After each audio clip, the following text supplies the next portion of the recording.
He wasn't just playing cricket, he was leading a team in a country where cricket is almost unheard of.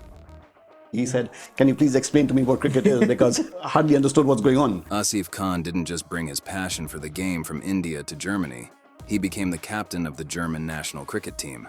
But that's just the beginning. I see a definite onward growth of cricket all over Germany and all over mainland Europe. Imagine balancing the intense pressures of a high-stakes banking career while guiding a team to success in a sport that's far from the spotlight in his adopted country. It's not just the language, but a lot of the other aspects and a lot of other values. How did Asif overcome language barriers, cultural challenges, and personal struggles to achieve this? It was a very difficult phase of my life. But like I said, giving up was never an option. I think that made me a much stronger person in life. Let's dive into his incredible journey. Hi, Asif. Hi, Raju. Welcome to the podcast. Can you tell our audience who you are and what you're working as right now? Yeah. Thank you for having me here with you. My pleasure. I'm from India, Calcutta. Been in Germany for 24 years now. I work in the financial industry, so still on the IT side of it, but it's majorly banking and finance. And I've been involved in this for about 17 years now. Wow. Yeah, so that is my day job and something which I love to do. Make a difference to the world. So the financial institute I work for is not an investment bank or something. It is a development and promotional bank with the basic idea of making sure the world becomes a better place by subsidizing refinement projects, refineries, solar power developments, and yeah, just trying to make the world a better place. But then that begs the question, we are meeting in the context of ICC T20 World Cup qualifiers. So it's about cricket. And how are you related to cricket? What do you do? So that's the flip side of the coin. That is the other aspect of my life, which is my journey with cricket in Germany, the DCB, the Deutsche Cricket Bund, which is the German Cricket Federation, compared to the BCCI or ECB. So I am the men's national assistant coach as of now. I have played for the national team. I've captained the national team, men's team. And my allegiance with this board, with cricket in Germany, goes back to about 20 years now. Wow. Which started as playing club level cricket in Berlin, where I came to study. Moved on into the national side, got selected in 2004, played all the way till 2013. Then I retired and from active cricket, and then I was called back to work as a coach for the regional team. So I worked about 5 years as a regional coach, did my qualifications. I'm a ECB level 3 coach, which is, if you could compare it to an IPL coach thing. So it is not the highest level of coaching, but just the one level below it. So I can coach professional sides. Maybe some of us don't know, what is ECB? It is the England and Wales Cricket Board. Oh, okay. So that is ECB. So as you mentioned, you are originally from India. I'm pretty sure growing up, all the Indian boys and in general Indian kids aspired one day to play for the national team. Did you do that as well? And at what point in time you gave up that dream and said, okay, here the competition is too high and I have to pursue something else? Well, honestly, I never had this passion of playing really for India because probably I realized at a very early stage, probably you're not good enough. And keeping the competition in mind, I just said, I'll do for the fun sake of it. I'll enjoy. But whenever I am in the game or whenever I'm playing or preparing, I give it my 100%. So that was my main goal. So whatever little time I spend into it, I make sure it is quality time and I give in my best shot. Okay. Regardless of the result. So I think that's what kept me getting involved, improving, and try to achieve higher things. But probably never my intention of playing amongst, sort of Gangullis and Sachins because, honestly, I wasn't just good enough, I think. But then the other side of it is, how did you feel when you were actually able to play for another country's national team? Oh, yeah. it is obviously back of the mind, and I would have been dream come true if I could play for India. A lot of people, like you said, do grow up with this dream, and if it comes true, fantastic. If it doesn't, then what is my plan B? But when I got selected, again, I was just playing club cricket, enjoying my club cricket. I did decently well. And when our club won the German national championships in those days, the 50 over competition, I was called up by the coach and said, listen, we have a national team and we want you to become part of it, and called me for a training camp. And that's when the whole journey started. And honestly, cricket has grown quite big since then.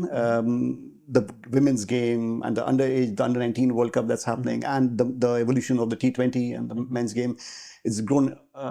And the franchise cricket all over the world, that has given cricket a massive boost, especially in countries like Germany, associate level, with a decent population in mainland Europe, and a lot of refugees coming into the country since 2015, the Afghans and a lot of Indians who come to work here, who have a burning desire and passion to play the game. They play the game they enjoy it, they've played all through their lives, and how do we move up? So the enthusiasm for cricket has grown many folds since then.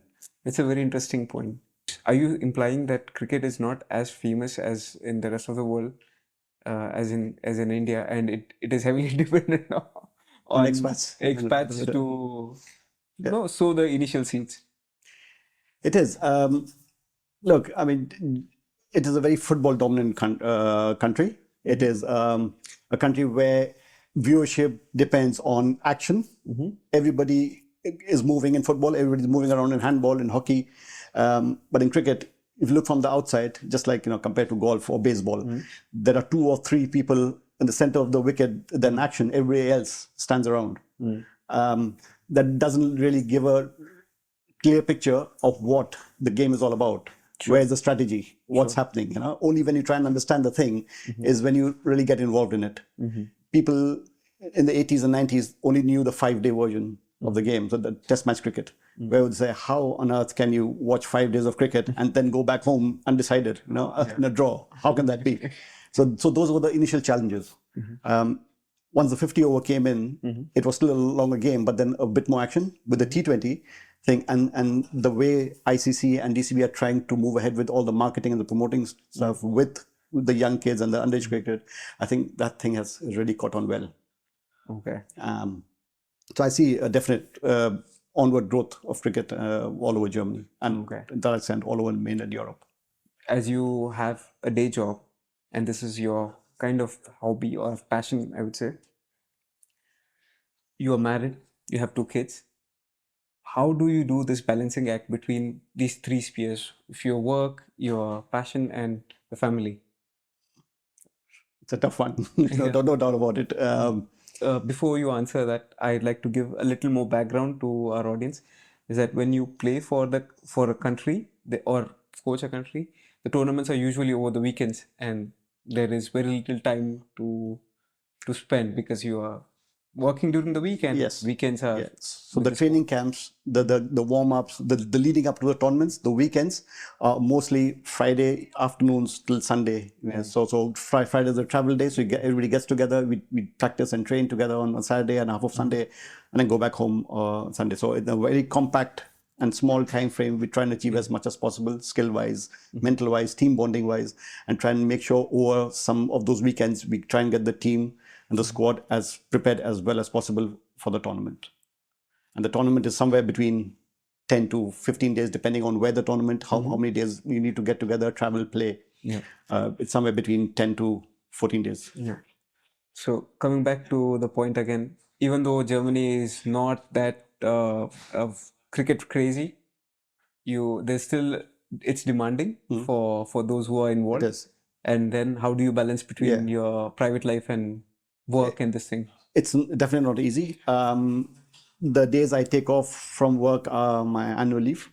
So a lot of those annual leave or a major part of it goes into cricket, which then is pretty off for the family, because that time was basically off for my family and could have been dedicated to my family. Thankfully, my wife and my kids are very supportive of my game, and it is to their contribution that I have been able to carry on with my passion. I mean, it is not something self-explanatory. It is not something that I take for granted, but it is a huge commitment and dedication and a sacrifice from my family that I still manage to be a part of this game and this community. Another aspect is how do you balance between the priorities when there is a conflict between your work priorities and your cricket games? I mean, honestly, in a country like Germany, where it is a very amateur game, we've set clear priorities: that family, work, and then it's cricket. Okay. So I play that way, and no matter even the people I coach and train with or we together, I think that is the priority that we try to set. Because if the work is not there, if the family is not happy, eventually other things won't work. So we try to make sure that we prioritize well. Of course, there's a big passion and there's a big fire for all of us to perform, to get together and win and move on. But everything else has to combine so that cricket is also working. Yeah. It's just like the wheels and the engines and the clutch, everything works together so that the car moves forward. One of it falls off, the whole thing breaks apart. So with my work, eventually after 17, 18 years of being in the industry and the position getting a senior wise and the maturity wise, it is quite a bit of a burden, and it is not always easy to get off from work, not always easy to delegate work. And that is a big juggling thing in my life. It is not always there. Sometimes I just have to keep the cricket aside for the weekend or whenever I have time. But work for me is definitely a priority because there is a lot at stake.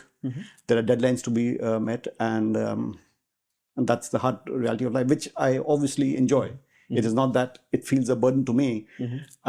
As of this stage, I probably won't give up my work to be a 100% cricket coach. Probably, I'm not that type. But like I said, whatever time I give, it should be quality, and it should be something that should reward back. True. It doesn't have to be monetary reward. It doesn't have to be thing, but it has to be some satisfaction and a sense of achievement. What lessons have you learned from cricket that you applied at your work, and what lessons have you learned at your work that you applied at cricket?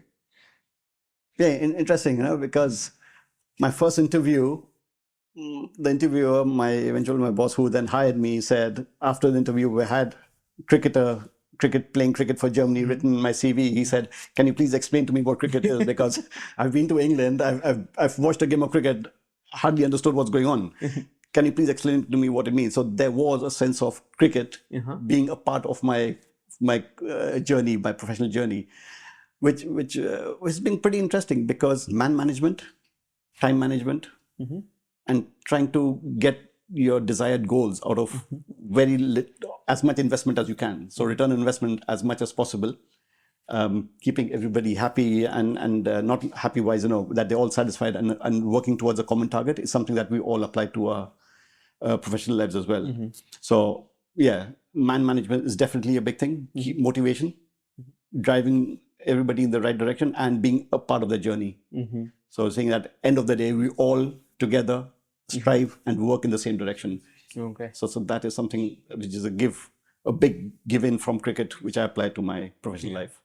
Right now you're in a coach's role, right? I don't know, maybe it's just me, but what does a coach actually do in the context of cricket? So coach, I mean, has different roles and different ways of achieving his goals depending on the environment. So if I'm coaching underage cricketers, so if I'm in an environment with 10-year-olds, they want to have fun. They want to hit a ball, bowl as fast as they can, or catch a ball, throw it as far as they can. So I just let them do that. And let's see where the enjoyment aspect is. Because if there's no fun, there's no enjoyment, it's difficult that they'll come back and play the sport ever again. Sure. Okay. I can take my child and say, okay, now this is a cliff and there's a swimming pool with a diving board, go and dive and swim. Yeah. The child not enjoying it, it won't happen for too long. Eventually, there will be a cut somewhere. Or there'll be a huge emotion outburst before I take my child to do something that he or she doesn't want. So the fun aspect is very important. So the coach's role is to make sure that the fun and everybody gets enough tries and engagement is there at a underage level. At a higher level, national team, under 19s who are maturing adolescents and going from the junior level to the seniors, there has to be a conscious effort of achievement, what we are here for, and how do we keep getting better. It doesn't have to be from 0 to 100% within the given week, but eventually, if we're getting better every day, about 5, 6, 1, 2%, eventually in 2 years' time, we'll be a much better cricketer or a sportsman or a person from where we started off. But how does a coach help in that? And the coach's journey there is to realize where people get off track, where there's where the skills, for example, in cricket, if I want to hit straight, and probably I'm still struggling to hit straight, and I'm hitting either offside or leg side. What is there in my eyes which I can watch and tweak in the technique so the person hits straight? Okay, just by telling that person, keep on hitting straight, might mean something else to that player. Sure. So I basically try to give him a target, make sure you hit over my head, and make sure you hit it 100 meters, and I put a mark there. So make sure the ball goes there.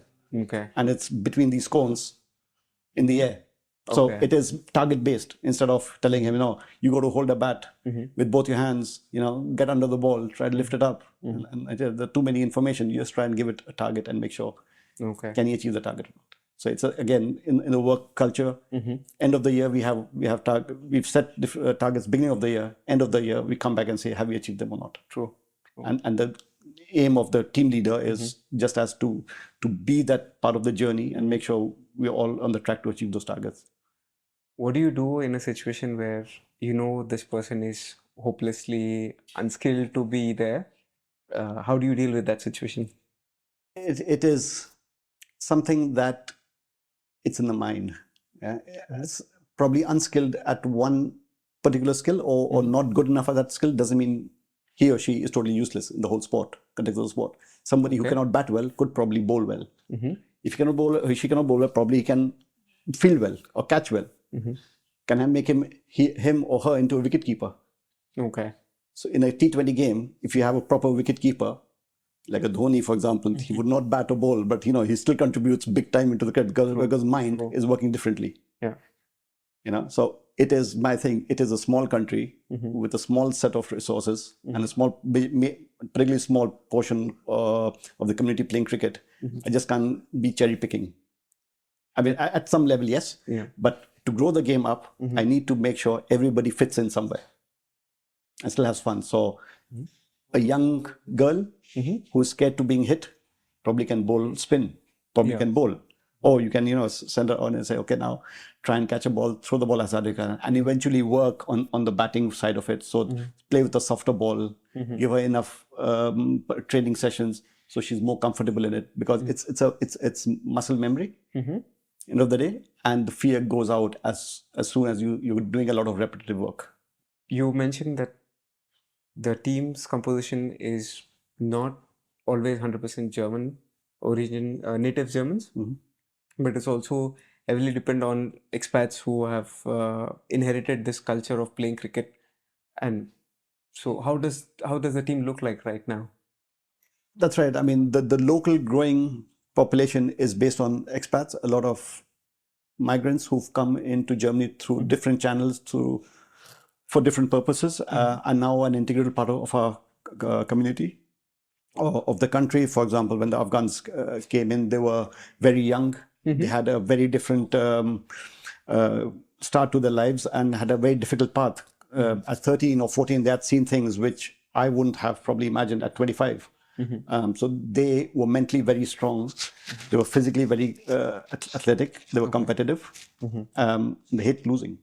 Okay. Which is a fantastic part if you want to play competitive and professional sport. Other than that, you have a lot of Indians who came into work into this country, a lot of bright engineers who have played at a very good college level, at probably state level, who came here to work, and they then found out, okay, there's cricket being played. In their free time, they wanted to get involved, and that has given us the brains behind the game to move it forward. So you have that core athleticism and the physical abilities, and you've got an engineering brain behind it, which then make up, and then, like I said, the whole thing comes together as one. So that what makes the whole thing work. Composition wise, we've got German citizen, ethnic Germans who've grown up in South Africa, who have grown up or were very young when they left Germany for England, who have played the cricket in different countries, but because of their nationalities and their heritage, they are eligible to play for Germany. So we've got people like them, people who have been here for a couple of years when they qualify to play for the national team. We've got those players, as well as people who with German passport holders, they qualify next day.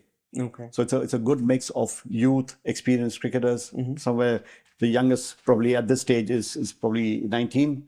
The eldest somewhere around late 30s.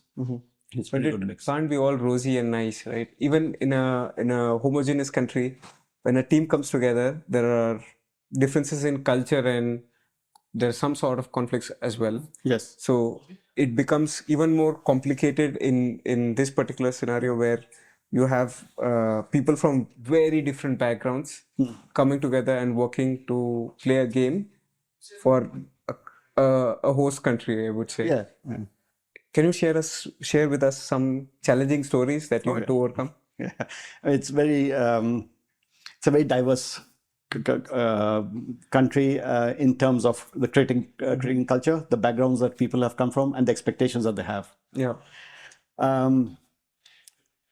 Yeah, of course. I mean, there are challenges, and again, as a coach, you have to go through those challenges and recognize what the problems are and try to get the best out of it. Okay. There are natural instincts, like I said, the competitiveness versus the cool and calmness and still striving for that goal are two different aspects.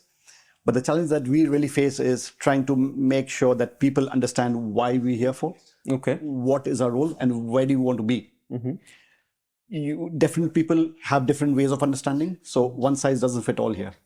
So I might be speaking differently to somebody who's hasn't been through a proper schooling system, but still understands what to know.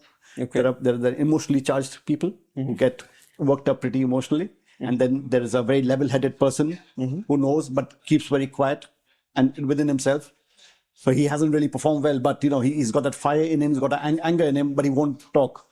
So you just have to realize that every individual has his own personality and needs to be dealt in that particular way. I just can't shout and scream at everyone and expect everybody to fall in line. But I'm not going to leave you with this. Can you give us one example, one incident that demonstrates, okay, these are the challenges of bringing people from different cultures together and getting them to play on the same team? Yeah, so there have been instances like when I was coaching the Hessen regional team, we were playing in the domestic tournament, and we had people from Afghanistan and Pakistan. There was somebody from India. There was a South African as well. And whenever the guys get together, first of all, they start speaking their own regional languages or the different languages. Somebody spoke Pashto, which I couldn't follow. Somebody started speaking Punjabi, which was another challenge for me. So what I tried to get things in them was, we speak German when we're here. Oh, okay. Okay, so that everybody understands or more or less can follow what is happening. It doesn't have to be grammar perfect German. It could be words into sentences, but make sure that we speak in a language where all of us somehow should be following. So the first thing was, let's get a bottom line first. Let's get everybody on time. It can't be that when we start at 10 o'clock, people are not there at 10 to 10. It can't be that we're waiting 15 minutes before we get on the road. Yeah. So the timekeeping, the language, and the code of conduct was really important. What our ethics are and where do we see. So when I started as a coach at the national level, one of my intentions was to build an A team, because people couldn't take off from work. People had family issues, couldn't turn up for tournaments and games. So you needed bench strength, you needed backup people to take everybody's spot. So I started looking around through the regional trials for people, for players with the potential to play higher cricket. We built a national A side which participated in different tournaments. And the baseline that I said, we all speak German. Okay. Because they were all from Germany. They had lived in Germany. They had gone through the system. So what I expected, the baseline was that we speak German. We are Germany. And we're playing for that Schwarz, Rot und Goldfarbe. So that is the representation, what we wanted to show us. Irrespective where we come from, what our ethnic heritage is, this is what we're playing for. So talking about another aspect of your life where you have migrated from India to Germany, First of all, why Germany? Yeah, after finishing my class 12th, I did a commerce degree from India. So I was a commerce graduate. And my father was in Germany. My father came to study in Berlin and then eventually stayed back and worked here. So that's how I knew Germany. So we had been as a family on some summer vacations to Germany, to Berlin. And that's where he initiated that I came there and did my master's study further ahead. So that's how I knew Germany. Otherwise, my intention was to apply to one of the English-speaking countries, US and UK, if I didn't have to study in India. Was there a cultural shock still because you already knew the culture? How difficult was it to be here as a student? It was pretty challenging, I would say. I didn't know much of German culture because I was pretty young when I came to Germany as a tourist with my family, and it was 3 weeks, 4 weeks of staying together with the family, moving around within Berlin. And I was like in class 7, 13, 14-year-old. So I really didn't have much. I knew a bit of German and then the visuals, but nothing to do with the language and culture. Even though the neighbors of my father were Germans, and we used to speak to them and talk, and I had some memories of them, but nothing really much. So when I landed in Germany, and I started learning the language in Calcutta at Max Muller Bhavan, the Goethe Institute, it was pretty tough for me. I would really admit. I was working in India after finishing my graduate studies. I was working in India, and the challenge was study German language in the morning, go to work all day, and then come back in the evening, which was really difficult for me at those days. So I really didn't pick up much, but I finished my first module, which qualified me to the German entrance exam in the university. Okay. The whole course, mostly all the courses were in German in those days. You didn't have those English courses. Wow. Oh, that was terrible. I mean, I could imagine me studying, for example, Hungarian language and foreign going to language. university. In a total different country, total different culture, and you had absolutely no association with that language whatsoever. Okay. So it was difficult. Even passing that first primary module in India was a big challenge for me. But when I turned up in Berlin, so I turned up on day 1, and the third day was the German entrance exam in the university. Okay. So I was there with about 300-400 people. The person there spoke on the mic a text, and I had to write a summary and a gist of what he spoke. And he spoke in some Berlin accent. Okay. I had no clue what happened, and I flunked big time. Okay. It would have been really surprising if you passed it. I mean, never in my dreams could I have imagined. Which then realized me that I had to really get my socks up, pull my socks up, and really get to know the language if I wanted to get in. Because there was either the choice of taking up a German course. You didn't have bachelor's and master's then. You just had the diploma, which was a degree which you only get after you finish the bachelor's and the master's. So it was a Grundstudium, Hauptstudium, diploma. So it was everything crushed into one, a 9-semester course. Wow.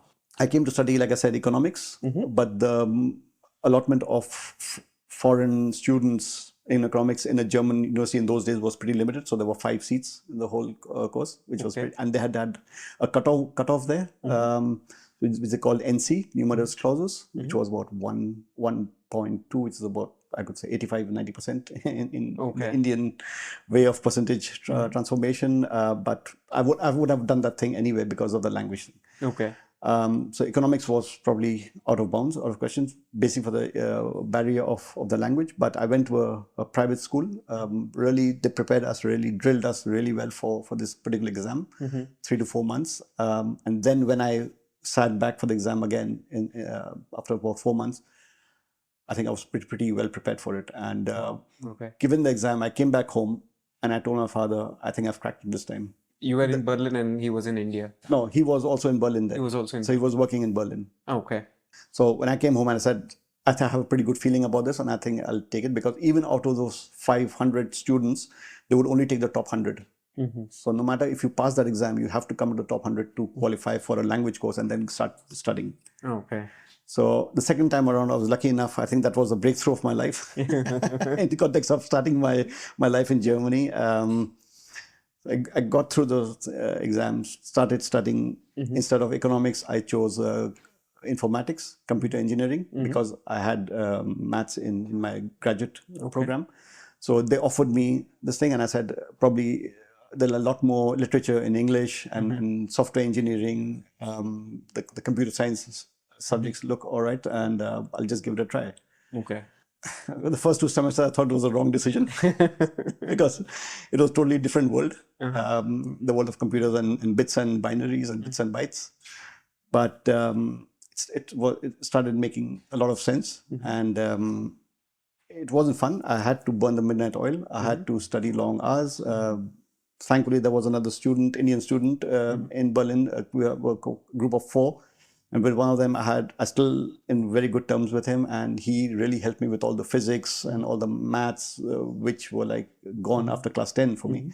And he did help me a lot. So we used to study together, do a lot of paperwork, and then eventually the thing hung on. So after the bachelor's thing was over, which I managed to hang on with everything I had in life, I said, no, I have to get through this, no matter how hard and difficult it takes, which I eventually went through. And once the master's course went on, they were structured in a way where you had your majors, you could choose the subjects you wanted to. So it was like compromising a lot of different things. And the whole chunk was a lot more interesting and to your preference. So their life became a bit easy, and I was more focused and knew exactly where the end was. So until this point in your life, you were faced with 2 big challenges where most of us would have quit. Like going to a foreign university and giving the exam. Yes. Yeah. And most of us would quit. So what motivated you to not quit this thing? I mean, quitting is probably something not in my character. Okay. Yeah. I've had difficult days. I've had difficult ups and difficulties in my life. It's not been an easy and rosy ride. I've had ups and downs, and there were more downs than ups, I would say. But I think it's the character or the environment that we've grown up in India, which is just as challenging, and with all those challenges that we have, and the stress related right from kindergarten right onwards in our journeys as Indians. I think that did play a big part in me not quitting. I said, no matter how it is, I'll just fight on and see where I land up till everything stops and say, okay, we can't go any further.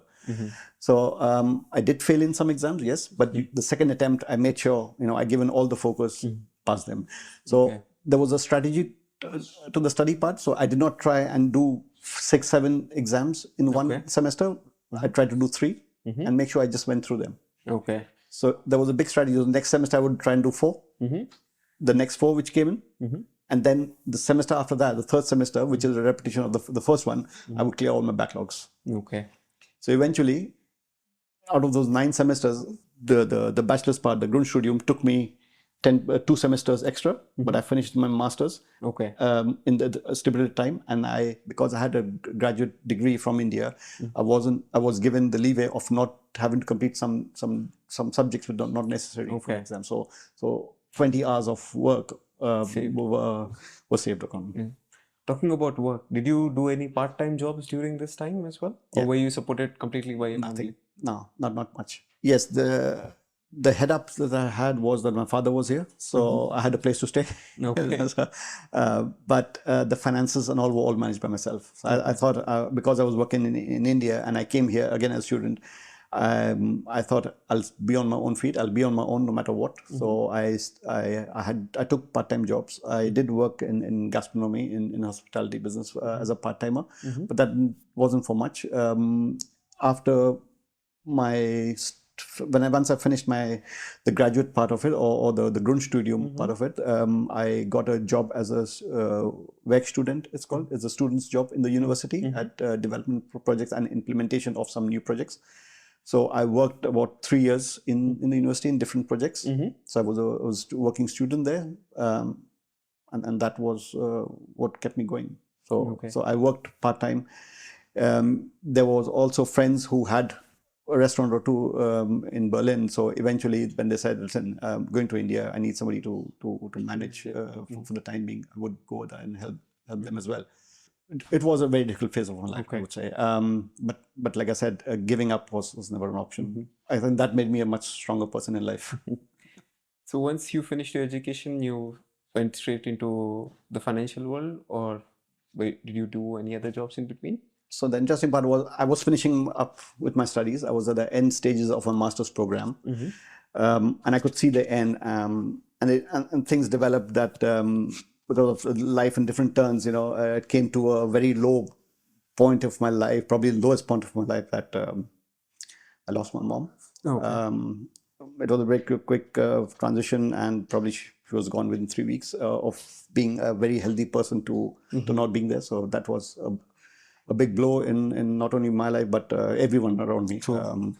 That point was a pretty low thing, and when I was finishing studies, I thought, okay, what next? Because a lot of instances happened was students did not get work permits, so they had to either leave for different countries or go back to their own country. Okay. So getting a job work permit was pretty difficult in those days. The internet bubble had burst. It was mid 2004, 2005. I was also married then. As the last 2 semesters, I was finishing on my thesis. The world changed overnight, basically, for me. But I thought it is what it is, and we just have to see what happens. And then eventually I used to apply to some companies. There was some student message that they call it. No, we can go and apply. So there was a private one, and eventually an email popped up somewhere when I was working, and I sat there on a Sunday and I answered a list of questions, and somehow I got selected there. Probably because of the background that I did. My thesis was on workflow management system, which is automated processing of queries and moving work from one stage to the other.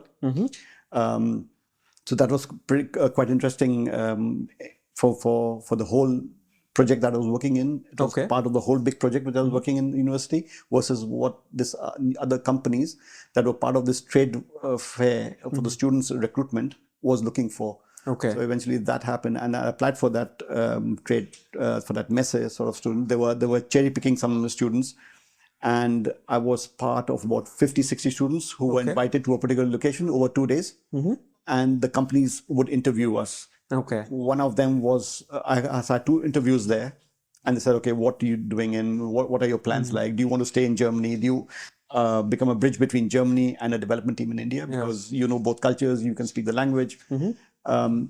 So I was pretty open for work.